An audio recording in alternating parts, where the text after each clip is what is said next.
আজকে তোমাদের করাবো 8 নাম্বার এক্সপেরিমেন্ট। এবং এটা হচ্ছে to determine the thermal conductivity of the bad conductor by Lees method. দেখতে পাও?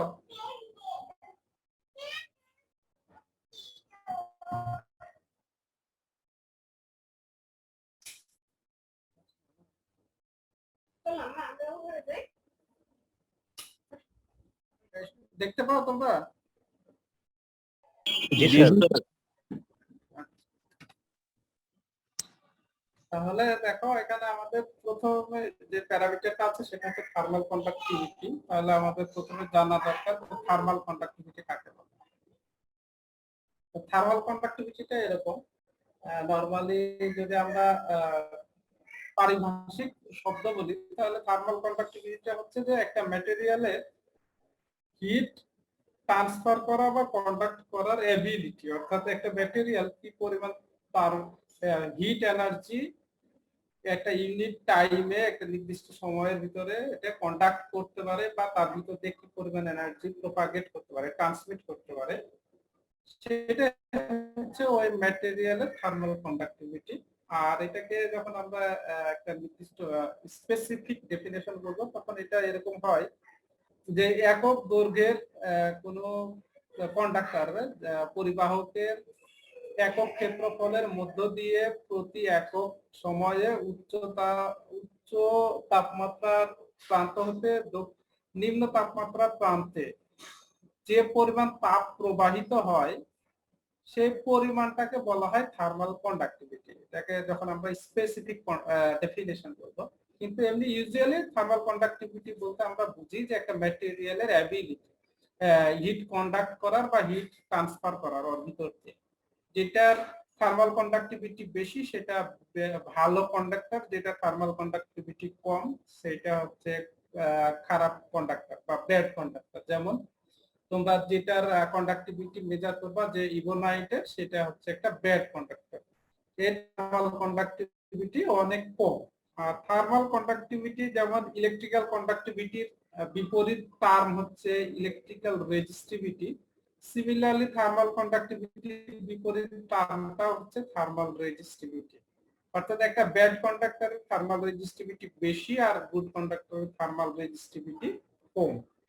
এরকম যদি আমরা একটা ফিগারের কথা চিন্তা করি যে এরকম একটা ইউনিট এরিয়া আমরা চিন্তা করতেছি, আর এইটা হচ্ছে এক প্রথম সারফেস, তার টেম্পারেচার T1, এটা দ্বিতীয় সারফেস, তার টেম্পারেচার যদি T2 হয়, এদের ভিতরে তাপমাত্রা পার্থক্য যদি 1 ডিগ্রি সেন্টিগ্রেড হয়, তাহলে এই এরিয়া অফ ক্রস সেকশন দিয়ে প্রতি একক সময়ে যে পরিমাণ হিট এই প্রান্ত থেকে এই প্রান্তে ট্রান্সফার হবে সেই পরিমাণটাকে বলা হয় থার্মাল কন্ডাক্টিভিটি,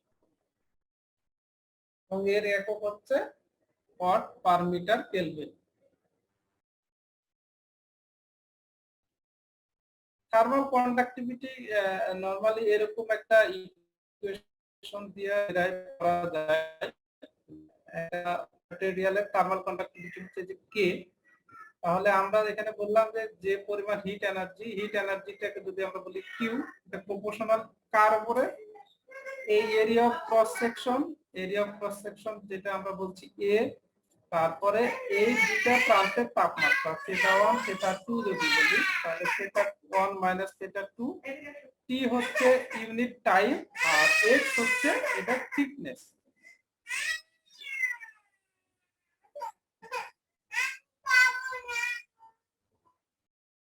তাহলে এটা হচ্ছে এটা থিকনেস। তাহলে এইরকম একটা কন্ডিশন থেকে আমরা থার্মাল কন্ডাক্টিভিটি বের করতে পারি। যদি আমরা এটা প্রপোর্শনাল কনস্ট্যান্টটাকে উঠাই দেই, সেটাকে আমরা বলবো কে। তাহলে এইরকম একটা কন্ডিশন থেকে থার্মাল কন্ডাক্টিভিটি বের করা যায়। কিন্তু আমরা থার্মাল কন্ডাক্টিভিটিটা বের করব আরেকটা স্টেডি স্টেট কন্ডিশন বলে সেটা, এটা হচ্ছে ডাইনামিক কন্ডিশন। আরেকটা আছে স্টেডি স্টেট কন্ডিশন, আমরা ওই কন্ডিশন ব্যবহার করে থার্মাল কন্ডাক্টিভিটি বের করব। আরেকটা হচ্ছে হিট ট্রান্সফার। আমরা যেহেতু বলতেছি যে এই যে কি হচ্ছে হিট এনার্জি, এই হিট এনার্জিটা কি পরিমাণ ট্রান্সফার হবে, এই জন্য এটাকে বলছি আমরা heat transfer. Heat transfer is defined as the movement of heat across the border of the system due to a difference in temperature between the systems and its surroundings. যেমন এই ফিগারে যদি আমরা বলি যে যদি এই প্রান্তের এবং এই প্রান্তের তাপমাত্রার পার্থক্য থাকে তবে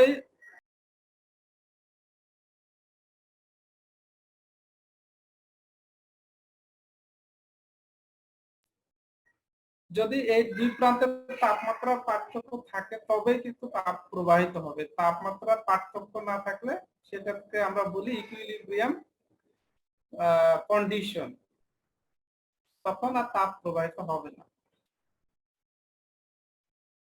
Interestingly, the difference in temperature is said to be a potential that causes the transfer of heat from one point to another. যেটা আমরা বিভব পার্থক্য যেভাবে বলি আমরা ইলেকট্রিক্যাল কন্ডাক্টিভিটির ক্ষেত্রে, সেরকম সিমিলার টার্ম হচ্ছে ওখানে বিভবের পার্থক্য থাকে ইলেকট্রিক্যাল কন্ডাক্টিভিটি শো করার জন্য, আর এখানে তাপমাত্রার পার্থক্য থাকে। এই যা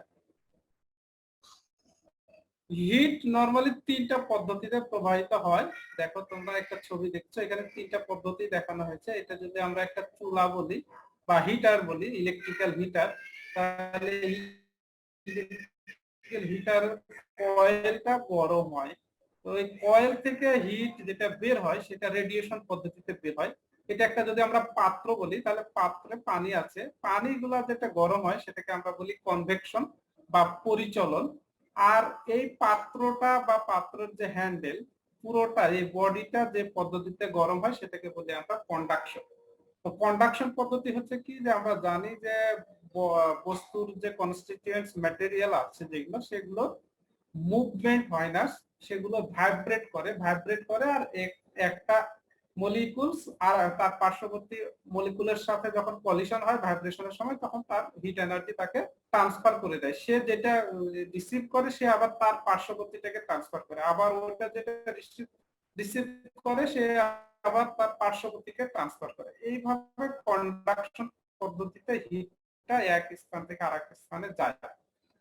আর কনভেকশন পদ্ধতিতে নরমালি একটা লিকুইড যে সাবস্টেন্স থাকে সেগুলোর ক্ষেত্রে এই পদ্ধতিতে হিট প্রবাহিত হয়। যেমন পানি, যে পানির অণু যে মলিকুল গুলো আছে সেগুলো যখন গরম হয় ওগুলো হালকা হয়ে যায় এবং ওগুলো উপরে উঠে, আর ওগুলো উপরে উঠলে নিচে তখন যে শূন্য স্থান তৈরি হয় সেই শূন্য স্থানটা ঠান্ডা পানির মলিকুল গুলা যে দখল করে, ওগুলো আবার হিট এনার্জি রিসিভ করার পর সেগুলো আবার হিটেড হয়, তারা আবার উপরে উঠে আবার ঠান্ডা গুলা ওই শূন্য স্থান পূরণ করে। এই পদ্ধতিটাকে বলা হয় পরিচলন। এটা লিকুইড সাবস্টেন্স যেগুলো সেগুলো এই পদ্ধতিতে নরমালি হিট ট্রান্সফার হয় লিকুইড সাবস্টেন্স এর মধ্য দিয়ে। আর রেডিয়েশন, এইখানে কোনো মাধ্যমের প্রয়োজন হয় না, একটা বডি হটেড একটা সাবজেক্ট বডি যেটা একটা তাপীয় বস্তু হিট ছড়ায়, তাপ ছড়ায়, সেটা চারিদিকে চলে যায়, যেটা তার কাছাকাছি থাকে সে সে তাপটা গ্রহণ করে এবং হিটেড হয়। যেমন এখানে ইলেকট্রিক্যাল হিটারের কয়েল থেকে তাপ ছড়াচ্ছে, সেই তাপ ছড়ানো তাপটা যখন এই পাত্রের গায়ে যে পড়তেছে সেই তাপ দিয়ে পাত্রটা গরম হচ্ছে। এদিকে যেমন পাশের দুইটা যে ওয়েভ গুলা দেখানো হয়েছে এগুলো তো বোঝা যাচ্ছে যে এগুলো কিন্তু ওই পাত্রকে স্পর্শ করছে না, কিন্তু এগুলো ছড়ায় যায়, যার কারণে ওই হিটারের চারিদিকেও গরম থাকে।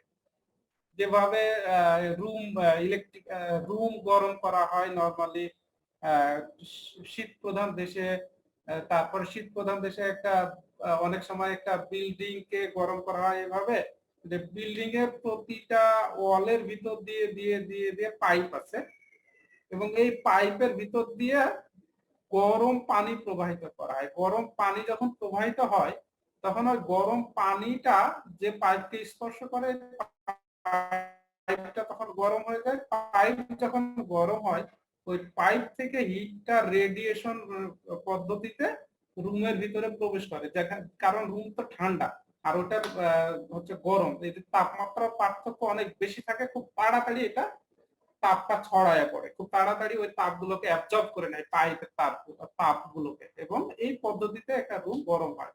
এটাকে সেন্ট্রাল হিটিং সিস্টেম যেটা, সেটা এই পদ্ধতিতেও করা হয়। ঠিক আছে, এটাকে আমরা বলি রেডিয়েশন। তা আমরা যে পদ্ধতিটা এখানে ব্যবহার করব, যে ইকুয়েশনটা, যেহেতু আমরা একটা ব্যাড কন্ডাক্টরের ইকুয়েশন ব্যবহার করব, তো ব্যাড কন্ডাক্টরটা হচ্ছে কি একটা সলিড সাবস্টেন্স, তাহলে সলিড সাবস্টেন্সের মধ্য দিয়ে যে হিটটা প্রবাহিত হয় সেটা যে পদ্ধতিতে, সেটা হচ্ছে কন্ডাকশন পদ্ধতিতে। এবং কন্ডাকশন পদ্ধতিতে হিট প্রবাহিত হওয়ার জন্য যে ইকুয়েশন সেটা হচ্ছে এটা কিউ। এখানে কে হচ্ছে থার্মাল কন্ডাক্টিভিটি, এ হচ্ছে এরিয়া অফ ক্রস সেকশন, আর এটা টি হট মাইনাস টি কোল্ড, মানে তাপ, দুইটা তাপের পার্থক্য। ডি হচ্ছে লেন্থ বা থিকনেস, যেটাই বলি না কেন আমরা।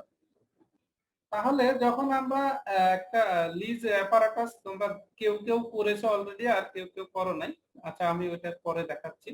তাহলে এই পদ্ধতিতে হিট যখন বস্তুটা গ্রহণ করে, এই পদ্ধতিতে ওই ইবোনাইটটা, ইবোনাইটের ভিতর দিয়ে তাপ প্রবাহিত হয়। তাপ, এখন একটা সলিড বস্তুকে, একটা বস্তুকে যদি আমরা তাপ দেই, তখন এই বস্তুটা প্রথমে তাপ গ্রহণ করবে, নিজে গরম হবে, তাপ গ্রহণ করবে, নিজে গরম হবে। একটা পর্যায়ে চলে আসবে যখন সে বস্তুটা তাপ গ্রহণ করবে, কিন্তু তার বাইরের সারাউন্ডিং যেটা, যেমন তোমরা যে ল্যাবে এক্সপেরিমেন্ট করতা, সেই ল্যাবের তাপমাত্রা যখন ওই ইবোনাইটের তাপমাত্রার চাইতে অনেক কম হয়ে যাবে, তখন ইবোনাইট কি করবে, একই সাথে তাপ গ্রহণ করবে, আর ওইটার তাপমাত্রা যেহেতু অনেক বেশি, তখন ওই তাপগুলো রুমের ভিতরে ছেড়ে দিবে। তাহলে যে পরিমাণ তাপ ও গ্রহণ করবে, ঠিক সেই পরিমাণ তাপ ও রুমের ভিতর ছেড়ে দিবে রেডিয়েশন পদ্ধতিতে। তখন ওই ইবোনাইটের আর তাপমাত্রা বৃদ্ধি পাবে না। তাপ গ্রহণ করছে কিন্তু তাপমাত্রা বৃদ্ধি পাচ্ছে না। এই পদ্ধতিটা, এই অবস্থাটাকে বলা হয় স্টেডি স্টেট কন্ডিশন। তাহলে স্টেডি স্টেট কন্ডিশন কি, যে যখন একটা বস্তু তাপ গ্রহণ করতে করতে এমন একটা পর্যায়ে পৌঁছায় যে তার তাপমাত্রা আর বৃদ্ধি পায় না, সে যে পরিমাণ তাপ রিসিভ করে সেই পরিমাণ তাপ রেডিয়েট করে দেয়। ওই কন্ডিশনটাকে বলা হয় স্টেডি স্টেট কন্ডিশন। এবং ওই কন্ডিশনে যে তাপের যে ইকুয়েশনটা হয়, যে যে হিটটা ছেড়ে দেয় ওই বস্তুটা, উচ্চ তাপের বস্তুটা, সেই ইকুয়েশনটা হচ্ছে কিউ, এই Q M S D theta D T, যেখানে এম হচ্ছে ম্যাস, আর এস হচ্ছে specific heat, D theta D T হচ্ছে টেম্পারেচারের যে গ্রেডিয়েন্ট, প্রতি একক সময় কিভাবে এটা তাপ ছেড়ে দেয়, অর্থাৎ কুলিং হয়, কোন কি রেটে এটা কুলিং হয়। তাহলে এই পরিমাণ তাপ সেটা ছেড়ে দেয়, আর ওই আগে আমরা দেখলাম এই পরিমাণ তাপ সেটা গ্রহণ করে। তাহলে গৃহীত তাপ এবং বর্জিত তাপ যখন ইকুয়াল হয়, তখন এটাকে আমরা বলি স্টেডি স্টেট কন্ডিশন। এই দুইটা ইকুয়েশন থেকে আমরা কে এর মান পাই এরকম, K equal M S D theta DT into D ভাগ আলফা থিটা 1 মাইনাস থিটা 2। এই যে 3 নম্বর ইকুয়েশন, এই 3 নম্বর ইকুয়েশন থেকে তোমরা একটা ইবোনাইটের থার্মাল কন্ডাক্টিভিটি বের করতে পারবা লিজ অ্যাপারাটাসের সাহায্যে। তাহলে আমরা একটু লিজ অ্যাপারাটাসটা দেখি। লিজ অ্যাপারাটাস যেটা তোমরা ল্যাবে দেখো, সেটা হচ্ছে নিচের যে ফিগারটা, সেই এরকম একটা ফিগার।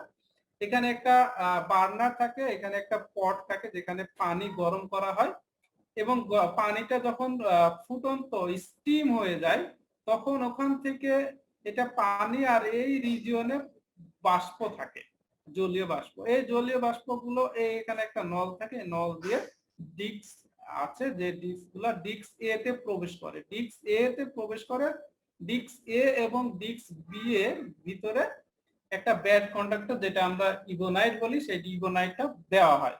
তাহলে এইটা ডিস্ক এ কিন্তু মেটালিক এবং গুড কন্ডাক্টর, ডিস্ক বি সেটাও মেটালিক এবং গুড কন্ডাক্টর, কিন্তু এদের ভিতরে যে ডিস্কটা দেই ইবোনাইট, সেটা হচ্ছে ব্যাড কন্ডাক্টর। তাহলে আমরা বের করব যে এই ব্যাড কন্ডাক্টরের থার্মাল কন্ডাক্টিভিটি। এই জন্য আমাদেরকে দেখতে হবে যে এই কন্ডাক্টর থেকে এই কন্ডাক্টরে যে তাপটা প্রবাহিত হচ্ছে থ্রু দা ব্যাড কন্ডাক্টর, সেইটা মেজার করতে হবে। সেইটা করার জন্য আমরা করি কি, যে এইটা তাপমাত্রা T1 এবং এইটা তাপমাত্রা T2 দেই, এবং যেহেতু এটা ব্যাড কন্ডাক্টর, যার কারণে T1 টা T2 এর চাইতে বেশি হয়। তোমরা যারা করেছো অলরেডি এক্সপেরিমেন্টটা, তারা দেখেছো T1 always greater than T2 হয়, কারণ এটা তো ব্যাড কন্ডাক্টর, এখান থেকে পুরো তাপ প্রবাহিত হবে না। যদি T1 এবং T2 equal or close two equal হতো, তাহলে যে ডিস্কটা দেই সেটা আমরা আর ব্যাড বলতাম না, তখন এটাকে আমরা গুড কন্ডাক্টর বলতাম। গুড কন্ডাক্টর হলে T1 এবং T2 will be very close, কিন্তু যেহেতু ব্যাড কন্ডাক্টর, যার কারণে তাদের ভিতরে একটা বিস্তর পার্থক্য থাকে। এই পার্থক্য থেকে আমরা মূলত ব্যাড কন্ডাক্টরের কন্ডাক্টিভিটিটা বের করি। এবং এটা করার জন্য তোমরা দুইটা পদ্ধতি ব্যবহার করা হয় এই ল্যাবে। প্রথমে এটাকে গরম করা হয়, এই তাপমাত্রা এটা বৃদ্ধি পেতে থাকে, এটারও বৃদ্ধি পেতে থাকে, এবং T1 T2 বের করতে থাকো। এটা হচ্ছে প্রথম টেবিল, যেটা θ1 θ2। θ1 হচ্ছে উপরের ডিস্কের যে তাপমাত্রা, θ2 হচ্ছে নিচের ডিস্কের যে তাপমাত্রা। এবং এটা চলতে থাকে কতক্ষণ, যখন এটা স্টেডি স্টেটে পৌঁছায় যায়, অর্থাৎ পুরো T1 যেটা সেটা স্টেডি স্টেটে পৌঁছায় যায়, বা T2 যেটা সেটা T2 যেটা সেটা স্টেডি স্টেটে পৌঁছায় যায়। অর্থাৎ যে পরিমাণ তাপ সেটা গ্রহণ করে, সেই পরিমাণ তাপ যখন বর্জন করে, তখন আমরা ওই মেজারমেন্টটা নেওয়া বন্ধ করে দেই। ঠিক আছে, θ1 এবং θ2 এর মেজারমেন্ট বন্ধ করে দেয়। তারপরে ডিস্কটা, এই মাঝের ডিস্কটা সরায় নেওয়া হয়। তারপরে এটাকে আবার গরম করা হয়। গরম করতে করতে এটাকে আরো 10 ডিগ্রি পরিমাণ বৃদ্ধি করা হয়, এদের তাপমাত্রা 10 ডিগ্রি বৃদ্ধি করে দিয়ে এবার এটাকে কুলিং করা হয়। এবং কুলিং করার সময় ওই প্রতি হাফ মিনিট, প্রতি অর্ধেক মিনিট পর পর, 30 সেকেন্ড পর পর ওই ডাটাটা নেওয়া হয়। এই ডাটা নেওয়া হলে ডি থেটা ডিটি, যেটা ওই যে মূল ইকুয়েশনের ডি থেটা ডিটি, যেটা এই ডি থেটা ডিটিটা ওই মেজারমেন্ট থেকে বের করা হয়। θ1 - θ2 হচ্ছে ওই যে প্রথম টেবিলের θ1 - θ2, θ1 - θ2। আর ডি হচ্ছে thickness of the ebonite, alpha হচ্ছে area of cross section, M হচ্ছে ইবোনাইটের ভর, এস হচ্ছে ইবোনাইটের স্পেসিফিক হিট ক্যাপাসিটি। তাহলে এই প্যারামিটার, এখান থেকে আমরা এই সব প্যারামিটার গুলো যদি বের করতে পারি, তাহলে কে এর মান ইজিলি বের করতে পারবো। এবং এই পদ্ধতিতে তোমরা ইবোনাইটের থার্মাল কন্ডাক্টিভিটিটা বের করো। ঠিক আছে,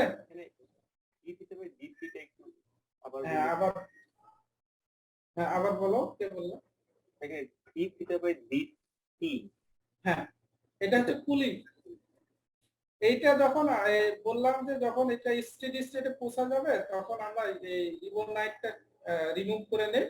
তারপরে এটাকে তখন আর এইখান থেকে হিট দেয় না, ডাইরেক্ট এই বি ডিস্ক, যেটা এই ডিস্কটাকে হিট করি। হিট করে এর তাপমাত্রা আরো 10 ডিগ্রি মতো বাড়িয়ে দেয়।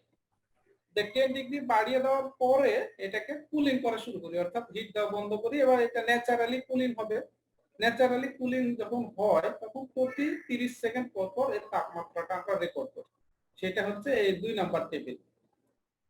ঠিক আছে, এই 2 নাম্বার টেবিলটা যখন আমরা মেজার করি, এটাকে বলি আমরা কুলিং কার্ভ।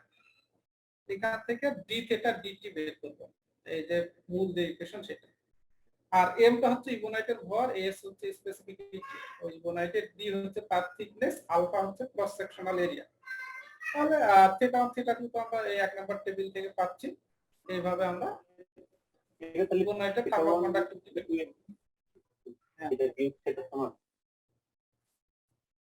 আবার বলো,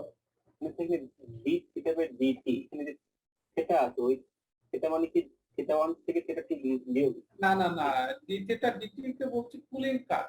কুলিং মানে ডি থেটা মানে তাপমাত্রার পার্থক্য, ডিটি মানে সময়ের পার্থক্য।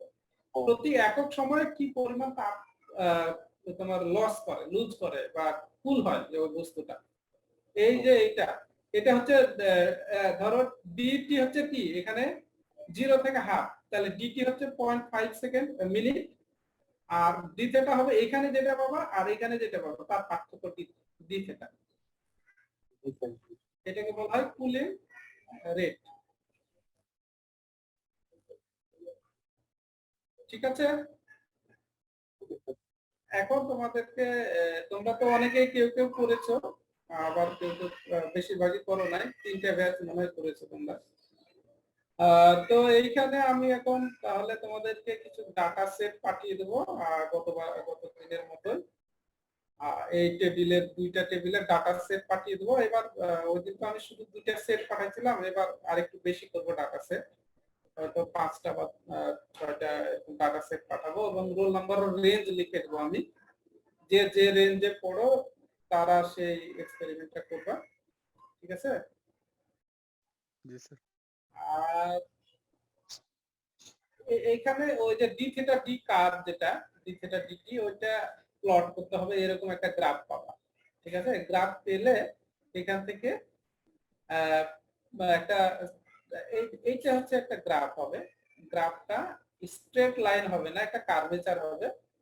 কার্ভেচারের উপরে একটা স্পর্শক টানতে হবে, এই স্পর্শক থেকে তোমার থিটা 2 বের করতে হবে। এই থিটা 2 তোমার ওই যে ইকুয়েশন যেটা আছে সেটাতে ব্যবহার করতে পারো, করবা যখন ব্যবহার ইকুয়েশন যখন ক্যালকুলেশন করবা। আর যে থিটা 2 এটা, আর যে পজিশনের জন্য থিটা 2 পাবা, যে টেম্পারেচারে, ওইখানে থেকে তার করেসপন্ডিং যে টেম্পারেচার থিটা 1 সেটা ওই গ্রাফ থেকে নিয়ে নিবা। ঠিক আছে, আর এইখানে পি আর পি কিউ এটা ব্যবহার করতে হবে, এটা দিয়ে ডি থিটা ডিটি বের করবে আর কি। এটা হচ্ছে ডিটি আর এটা হচ্ছে ডি থিটা। তোমরা এটা যে কোনো দুইটা পয়েন্ট নিবা, এই স্লোপে যে স্লোপটা টানবা সেই স্লোপে, ওখান থেকে তোমরা এটা বের করবা। আর একটা টার্ম তোমাদের এমনিতে এটা অনেক সময় তোমাদের বোঝার জন্য লাগে, ট্রান্সমিশন অফ হিট বললাম তো। তোমরা তো নরমালি ছুটি হইলে চুয়েটের ছেলে মেয়েরা কক্সেস বাজার যাও, তাই না? তো এই জন্য দুইটা টার্ম তোমাদের পরিচিত, একটা হচ্ছে ল্যান্ড ব্রিজ, একটা হচ্ছে সি ব্রিজ। আমরা জানি যে কনভেকশন যখন ঘটে ল্যান্ড বা সিতে, এয়ার এয়ার এয়ার মলিকুলের ভিতরে কিন্তু কনভেকশন হয়। যেমন তোমার যখন একটা রুমের ফ্যান, ধরো একটা রুমের এক কর্নারে একটা মোমবাতি জ্বালাই দিয়েছো, তুমি কিছুক্ষণ পরে কিছুটা দূরে থাকলে, যতটা দূরে থাকবে তত সময় পরে তুমি গরম অনুভব করবা। তো ওই যে মোমবাতি থেকে তোমার এখানে গরম অনুভব করতেছ কোন পদ্ধতিতে, এটাকে বলা হয় এয়ার কনভেকশন, বায়ুর পরিচলন। ঠিক আছে, এটা কিন্তু রেডিয়েশন না, এটা বায়ুর পরিচলন। রেডিয়েশন কোনটা? ওই মোমবাতি থেকে বায়ু হিট গ্রহণ করছে রেডিয়েশন পদ্ধতিতে। মোমবাতিটা হিট রেডিয়েট করছে, বায়ুর মলিকুলগুলো ওটা রিসিভ করছে, এটা হচ্ছে রেডিয়েশন। কিন্তু আফটার রিসিভিং দা হিট, বায়ুর যে মলিকুলগুলা সেগুলোর তখন পরিচলন হয়। যে বায়ুগুলা হিট গ্রহণ করে সেগুলো হালকা হয়ে যায়, তখন সেগুলো উপরে উঠে যায়, ওইখানে একটা শূন্য স্থান তৈরি হয়, ওখানে বলা প্রেসার, প্রেসারটা ওখানে কমে যায়। এই প্রেসার কমে যাওয়ার কারণে যে ঠান্ডা বায়ুগুলো আছে সেই ঠান্ডা বায়ুগুলো ওই ভ্যাকান্সিটা ফিল আপ করে, সে তখন ওখানে যখন যায় তখন সে আবার তাপ গ্রহণ করে, আবার সে হালকা হয়, সে আবার উপরে উঠে যায়, আবার ফাঁকা স্থান পূরণ হয়, আবার চলে আসে। এই যে পরিচলন, এই পরিচলনেই তোমার সি এবং সি বিচ, এইখানে দুই ধরনের ঘটনা ঘটে। যেমন দিনের বেলাতে সি বিচে তো বালু থাকে, বালি খুব তাড়াতাড়ি উত্তপ্ত হয়ে যায়। যখন সূর্য উঠে বালি তাড়াতাড়ি উত্তপ্ত হয়, তখন কি হয়, এর উপরের যে এয়ার মলিকুল গুলো আছে, বায়ুর মলিকুল গুলো আছে, এগুলো খুব তাড়াতাড়ি তাপ গ্রহণ করে, এবং ওই যে বালি থেকে যে তাপটা রেডিয়েট হয়, ওই তাপটা সূর্যেরটা না, বালি থেকে যেটা হয়, এই তাপটা গ্রহণ করে, এবং এই বায়ুগুলো দেখা যায় যে সমুদ্রের যে পানি আছে তার তুলনায় এই বায়ুগুলো হালকা হয়ে যায়, এবং এখানে একটা প্রেসারের ভ্যাকান্সি তৈরি হয়। এই বায়ুগুলো যখন উপরে উঠে যায় তখন সমুদ্র থেকে বায়ুর একটা প্রবাহ থাকে নদীর দিকে, তীরের দিকে। এটাকে বলা হয় সি ব্রিজ, অর্থাৎ সি থেকে তীরে হিটের যে পরিচলন, এয়ারের পরিচলন, সেটাকে বলা হয় সি ব্রিজ। আর রাত্রের ক্ষেত্রে বিপরীত ঘটনা ঘটে, যেটা বস্তু যত তাড়াতাড়ি হিট অ্যাবজর্ব করে সে বস্তু তত তাড়াতাড়ি হিট রেডিয়েট করে। যেহেতু বালি খুব তাড়াতাড়ি গরম হয়ে যায়, রাত্রে আবার বালি খুব তাড়াতাড়ি ঠান্ডা হয়ে যায় পানির তুলনায়। তখন কি হয়, পানির রিভার্স ঘটনা ঘটে। পানির মলিকুল, পানির উপরের যে এয়ার মলিকুল গুলো আছে সেগুলো গরম থাকে, সেগুলো হালকা হয়, সেখানে প্রেসার ভ্যাকান্সি তৈরি হয়। তখন সি বিচ, যেটা তীর থেকে তাপের প্রবাহটা থাকে, মানে এয়ার মলিকুল গুলোর প্রবাহ থাকে সি এর দিকে, তখন তীর থেকে সমুদ্রে ওই এয়ার মলিকুলের প্রবাহ যেটা থাকে সেটাকে বলা হয় ল্যান্ড ব্রিজ। এই দুইটা টার্ম তোমাদের জানা উচিত, যেহেতু তোমরা এখন তো কোভিড, না হলে হয়তো বছরে 2-1 বার করে তোমরা শীতে ঘুরতে যাও, পতেঙ্গা যাও অথবা কক্সবাজার যাও। কিন্তু এই টার্মগুলোর সাথে এই জন্য তোমাদের আরো বেশি পরিচিত থাকা উচিত, এই জন্য বললাম আর কি। আর কারো কোনো প্রশ্ন আছে?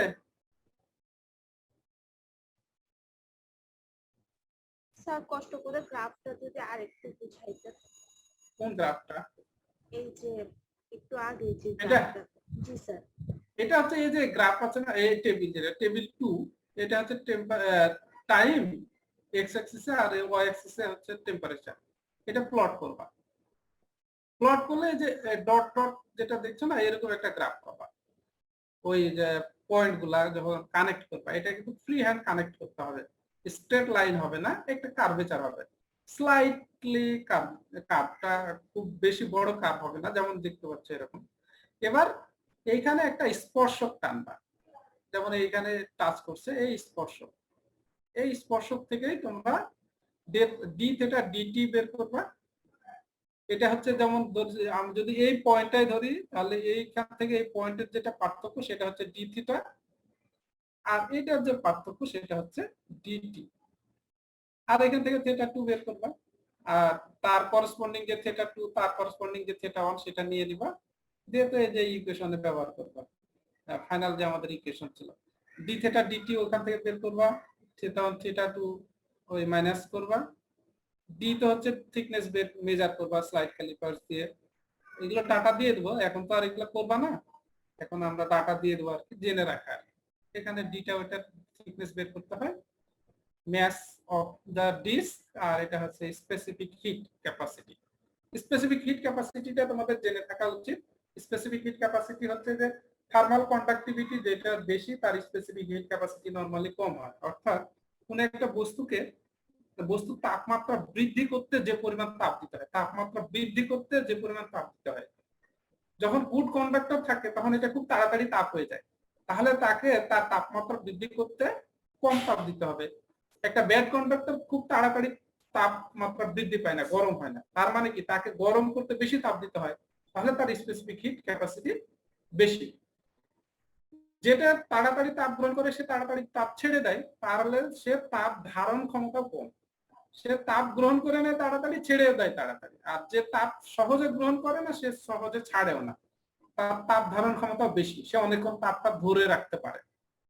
এবং অল্প অ্যামাউন্টের সাবস্টেন্স দেখা যায় একটা বড় মেটালের চাইতে বেশি তাপ গ্রহণ করে রাখতে পারে, তাপ ধরে রাখতে পারে। মেটালের চাইতে পানির তাপ ধারণ ক্ষমতা বেশি, কাঠের তাপ ধারণ ক্ষমতা মেটালের চাইতে বেশি, কারণ এটাকে সহজে গরম করা যায় না, আবার গরম হয়ে গেলে সহজে ঠান্ডাও হয় না। ঠিক আছে? এটা এর জন্য যেমন তোমরা আমি নরমালি যখন ভাইভা নিতাম এটা প্রশ্ন করি যে মেটাল ডিস্ক যেটা আছে এ এবং বি আর ইবোনাইট যেটা আছে, কার স্পেসিফিক হিট বেশি? তোমরা এখন বলতে পারবা স্পেসিফিক হিট কার বেশি হবে? মেটালের হবে নাকি ওই ইবোনাইট ডিস্কের হবে, কার? ইবোনাইটের হবে, কারণ এ ব্যাড কন্ডাক্টর, একে তাপ দিতে বেশি সময় লাগে, তাপ ছাড়তেও সময় লাগে বেশি। এ ওটার চাইতে বেশিক্ষণ বেশি তাপমাত্রা তাপ ধরে রাখতে পারে। আর তোমরা নরমালি একটা কনফিউজ হয়ে যাও অনেকে তাপ এবং তাপমাত্রা দুটা টার্মের ভিতরে, এটা খুবই ক্লিয়ার থাকা উচিত এই লেভেলে। তাপ হচ্ছে শক্তি আর তাপমাত্রা হচ্ছে বস্তুর তাপীয় অবস্থা, অর্থাৎ ওখানে কি পরিমাণ হিট দেওয়া আছে বা কি পরিমাণ হিট সে নিতে পারবে অন্য একটা বস্তু থেকে, নাকি সে ছেড়ে দেবে। দুইটা বস্তুর সাথে কম্পারেটিভ যখন আমরা চিন্তা করি তখন এটাকে বলি তাপমাত্রা, এটার সাথে এটা রেসপেক্টে ওটা এত বেশি এত কম, এটা বোঝার জন্য তাপমাত্রাটা ব্যবহার করা হয়। আর তাপ হচ্ছে শক্তি, যেমন electrical energy, hit energy, sound energy, mechanical energy, এগুলো ফর্ম অফ এনার্জি। তাপ হচ্ছে একটা শক্তির একটা হচ্ছে কি বলবো রূপান্তর আর কি, বা একটা অবস্থা। ঠিক আছে? জি স্যার। আর কারো কোনো প্রশ্ন আছে? যদি না থাকে তাহলে শেষ করি। আর আমি আজকে ওই গত দিনের মতো তোমাদের যে ল্যাব ম্যানুয়াল যেটা আমরা দেই সেটা, এই স্লাইডটা আর স্ট্যান্ডার্ড থার্মাল কন্ডাক্টিভিটি ওই ব্যাড কন্ডাক্টরের সেইটা আর কয়েকটা ডাটা আমি তোমাদেরকে আজকে পাঠিয়ে দেবো, তোমরা ওটা দেখে আগামী বুধবারের ঠিক আগের মতো আর কি শিডিউল করে দেবো, ওইভাবে রিপোর্টটা জমা দিয়ে দিবা। আর ওটার উপরে গত দিনের মতোই একটা কুইজ অ্যাসাইনমেন্ট হবে, ঠিক আছে? স্যার একটা কোশ্চেন মানে কথা ছিল স্যার। হ্যাঁ বলো। স্যার আপনি আমাদের এই কুইজের যে টাইমার সেট করে রাখেন না স্যার, মানে কোশ্চেন আসার জন্য স্যার, হ্যাঁ হ্যাঁ এটা হচ্ছে স্যার মানে বিভিন্ন সময় নেটের প্রবলেমের কারণে, কারণ আমরা তো স্যার প্রায় 2টা সেমিস্টারে পরীক্ষা দিচ্ছি, মানে এরকম টাইমার সেট করে রাখলে যদি আপনি ওই টাইমে মানে ল্যাপটপে আপনি তদারকি না করেন স্যার, এটা হচ্ছে যে আমাদের এখানে অর্থাৎ আমরা পাই 5 থেকে 7 মিনিট পরে স্যার। এটা নট অনলি আপনার ক্ষেত্রে স্যার, এর আগে যতজন স্যারের পরীক্ষা দিছি স্যাররা যারা টাইমার সেট করে রাখছিল দেখা গেছে 30 এক্স্যাক্টলি 30 আসে না, নেটওয়ার্কের প্রবলেমের কারণে ওইটা 35 37 আসে স্যার। স্যার গতদিন স্যার আমরা সবাই একটা 39-এর মধ্যে পাইছি স্যার, একটা জি 39-40 এরকম। আমরা তো স্যার 41-এ পাইছি আরো। গতদিন যেমন তোমরা 40-এ পেয়েছো, 50-এর ভিতরে যারা জমা দিয়েছো তাদের গুলা কোনো সমস্যা নাই, যারা 50-এর পরে দিয়েছো তাদের রোল নাম্বার গুলো আমি লিখে রাখছি। জি স্যার। স্যার আর আরেকটা বিষয় হচ্ছে স্যার, আপনি আমাদের ওই যে ওই গুগল ফর্মটা আমরা ওপেন করলে আপনার ওইখানে টাইম শিডিউল যাবে, মানে আমরা কখন ওপেন করছি অথবা কখন মানে আমাদের সার্চ করছি। রিপোর্টটা আপনার কাছে যাবে স্যার। আচ্ছা ঠিক আছে, আমি ওটা আমার তো কনসিডার করতে এর আগে হবে, রিপোর্টটা নেটের সমস্যা। সঠিক সময়ে সাবমিট করতে পারিনি, মানে আমাদের স্যার যেটা বলছিল সময়, মানে পরে যখন নোটিশ দিচ্ছিল ওই যে মূল বিন্দুভূমি রেখা হওয়ার জন্য, স্যার আমি ওদের নোটিশ মানে পরে দেখছি, এই জন্য সঠিক সময়ে সাবমিট করতে পারিনি, তো স্যার বিবেচনায় নিন। রিপোর্ট জি স্যার। স্যার স্যার আপনি আচ্ছা, আগের report ল্যাব রিপোর্টটার কথা বলছিলেন স্যার, 0.5 কেজিটা হচ্ছে মূল বিন্দুতে দেওয়া লাগবে।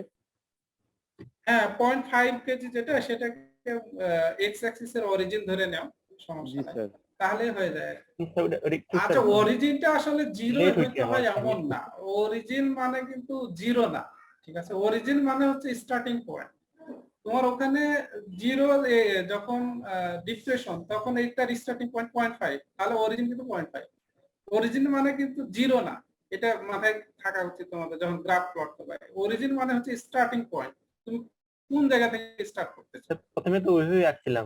হ্যাঁ স্টার্টিং যে পয়েন্ট গুলো, যে ভ্যালু গুলো, সেটাই হবে অরিজিন। যেমন 0.5 দিয়ে যেহেতু আমরা শুরু করছি, তার মানে এর অরিজিন কিন্তু 0.5, এর অরিজিন কিন্তু জিরো না, ঠিক আছে? জি স্যার। স্যার আমার সাবমিট করতে লেট হচ্ছে তো এই জন্য স্যার বলছিলাম আর কি। আচ্ছা সমস্যা নেই, ঠিক আছে, ভালো থেকো। আসসালামু আলাইকুম।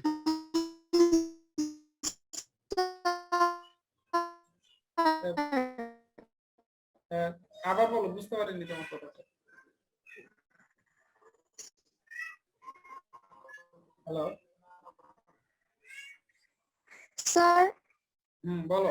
স্যার আমার কালকে যেটা স্যার প্রবলেম হয়েছিল, হ্যাঁ তুমি তো পরে দিয়েছো, স্যার জয়া আমার বলছো যে তো? কালকে প্রবলেম হয়েছিল এটা স্যার একটু কনসিডার করবেন।